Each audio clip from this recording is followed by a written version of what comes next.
Good evening, everybody. Welcome to our YouTube channel, Fast CPA and Consultants. I'd like to introduce our CPA, Fulton Abraham Sanchez. Welcome, Fulton. Thank you, Sarah. If you're visiting us for the first time a few months, we started this series, Tax Talks, where you send us your questions through social media, email, or DM. And today's topic is the offshore banking license. So are we ready to begin? Yes. Awesome. So first question we have, what banking model is the Puerto Rico Banking Commission accepting to grant banking licenses? Currently, the Banking Commission in Puerto Rico is mostly accepting regular banking licenses. What I mean, or what we mean with regular banking license, is the regular business model of banking.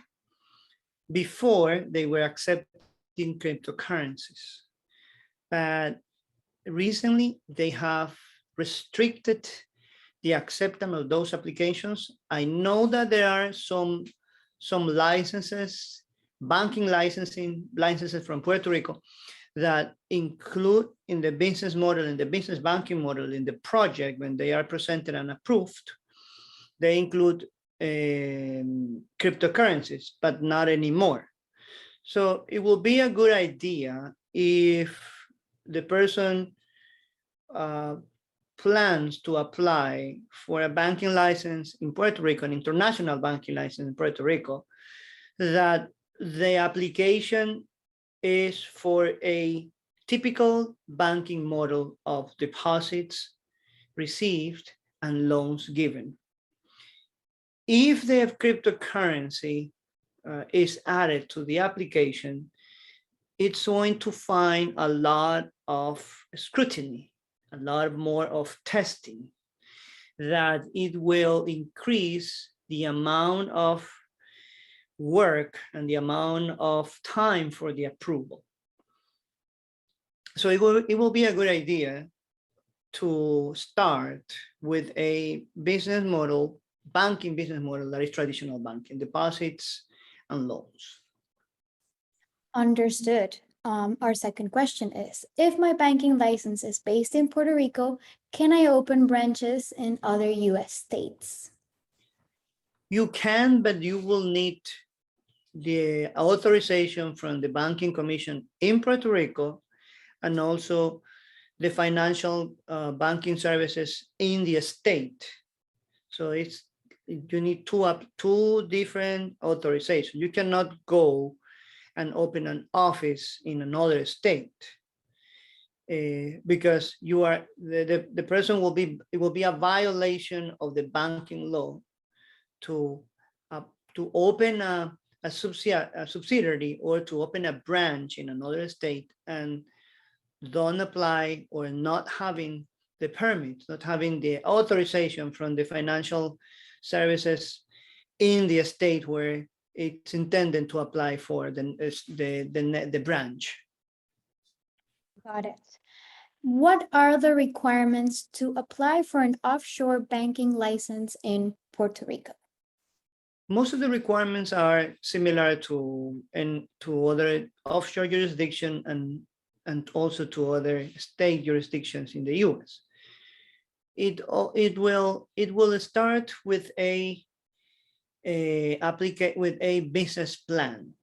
Within the business plan should be name all the elements of the plan, such as the marketing, the geography of the clientele that the bank intends to serve, projections for at least 5 years, what is the structure of the services that are going to be provided, how the bank will be capitalized, what are the services, and will include credit cards, will include what kind of credit cards, MasterCard, Visa, American Express, how the bank is going to be serving the clients, going to serve the clients online, what are the online channels that the client is going to provide, what kind of software the client is going to use, the attorneys, the auditors that the client intends to serve in the future, intend to engage in the future. Now, the application is two-step application. The first one is the creation of the entity, the company in Puerto Rico, and then the application for pre-approval. It is when the company or the applicant tells the commissioner in Puerto Rico that they intend to apply for a banking license. If the commissioner approves that or grants that authorization, then it comes a second step or a second level of procedures where that is the real application, where the real process of application starts. And at that second level is when the business model in terms of the project, the political policies and procedures, the anti-money laundering, and all the structure that the bank intends to provide needs to be given in paper for the approval.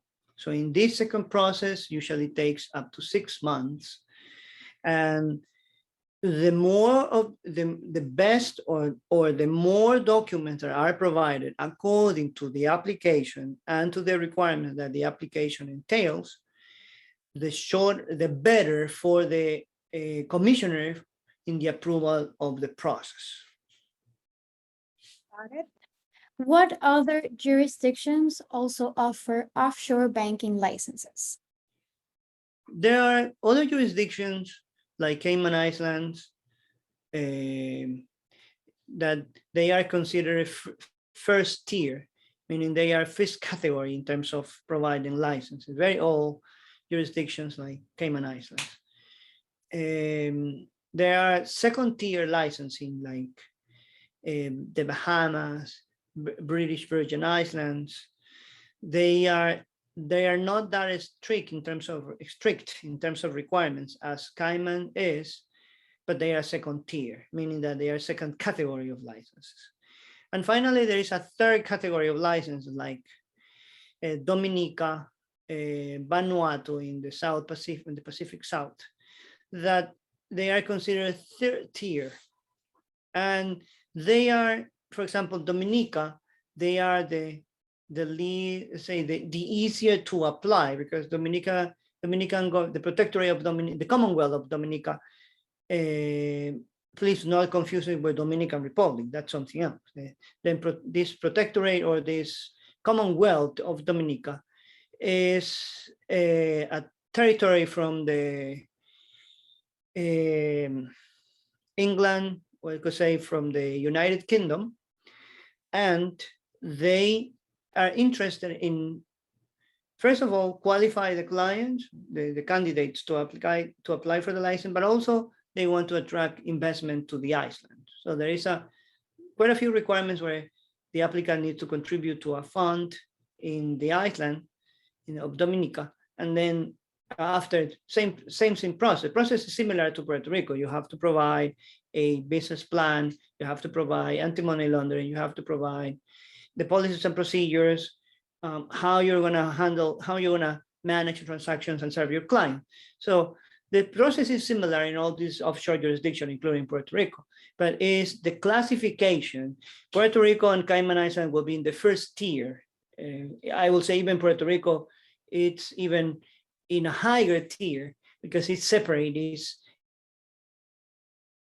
It's not, let's say it is offshore in the sense that it is only, whenever you apply to offshore license, or the concept of offshore is that you can only serve clients outside of the territory that you're applying. So if you apply a license for an international bank in Puerto Rico, you will not be able, or the applicant will not be able to take deposit or make loans within Puerto Rico, but only outside of Puerto Rico, including any other state in the US. That's one of the concepts of offshore. That's why it is offshore, and also the confidentiality.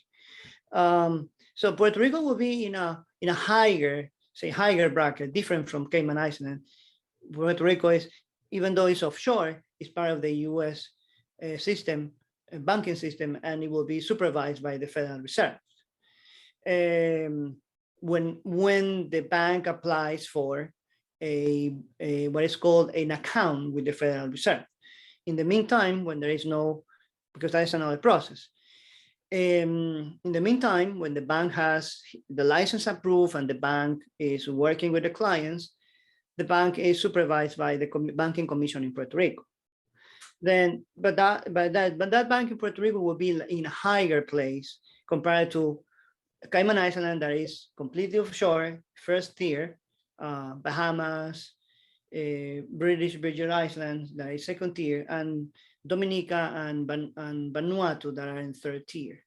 Most of these banks, for example, in Vanuatu, is required for an application of a license that the applicant owns a bank in the country of your in the country of headquarters. That's one of the requirements, Vanuatu. Dominica doesn't have that requirement, for example. Anyone can apply a license there, providing that it has the money for capitalization. And same thing for British license, but they apply higher. But Bahamas, no. Bahamas, the applicant must have a bank in the country jurisdiction. So Bahamas, even though it's a second tier, also requires that. British Virgin Islands is about the capital. British Virgin Island and Cayman Island, they require a high amount of private capital for the owner, not only for the bank.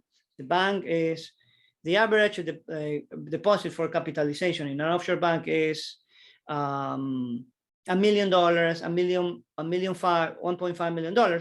But Cayman Island, for example, requires for the person applying the $10 million. So if you want to apply, you have to have a private capital, cash, $10 million.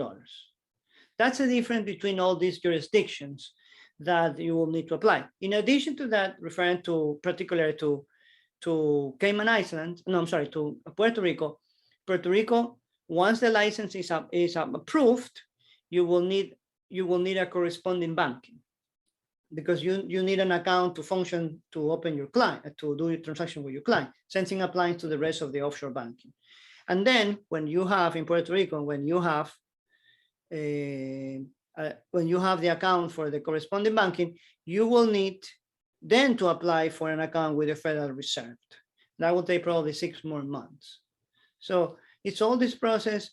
You can only apply for a Federal Reserve account for an offshore bank in Puerto Rico, an international bank in Puerto Rico.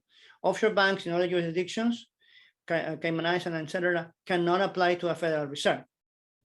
They need what is called a corresponding bank account with another bank, a larger bank, to serve their client. That's a process of application and the difference between the jurisdictions. Got it. And the other question is, what are the difference in the application of banking licenses between different jurisdictions? Which one provides the best benefits? In terms of, not too much in terms of benefits, it's in terms of requirements and capital. In terms of prestige, I would say Puerto Rico is the best. If you want to stay within the US and be free from FATCA, because another thing is that FATCA requires clients to provide a license. FATCA requires to any bank with US clients to report to the IRS. So that's a huge constraint for banks. I know banks there are banks in Europe that they do not accept US clients because of the cost of compliance. But if you want to show prestige, if you want to show a prestigious legislation, prestigious jurisdiction, then I will say it's Cayman. If you are not able to apply to Puerto Rico because of the strategic model you plan, then it will be better just to do one from Cayman Island, although the capital is the problem. $10 million you must have personally in capital for that application. Got it. And which jurisdictions accept cryptocurrency as part of the capital to apply for an offshore banking license? I know that there are, for example, Dominica accepts for cryptocurrency. Cayman Islands also. I know Antigua, for example. I have a client that they have a bank in Antigua and that they are processing cryptocurrencies. bank, Puerto Rico also accepts cryptocurrency. The problem is that, remember, there's more scrutiny. The only problem with that is that no bank, no corresponding bank will open on a corresponding account for you if you hold cryptocurrency activities. They will not. So even though you can offer that to your clients, it will be difficult, because no bank in America, or at least in the Caribbean, will open a bank, or in Puerto Rico will open an offshore, will open a corresponding banking account. Another, for example, another client, they open a bank in Lithuania, but that is part of the European Union. Is not considered offshore because you can take clients from the Europe, all the Europe area, the European area, but it is a bank designed for a license designed for cryptocurrencies, and banks in Europe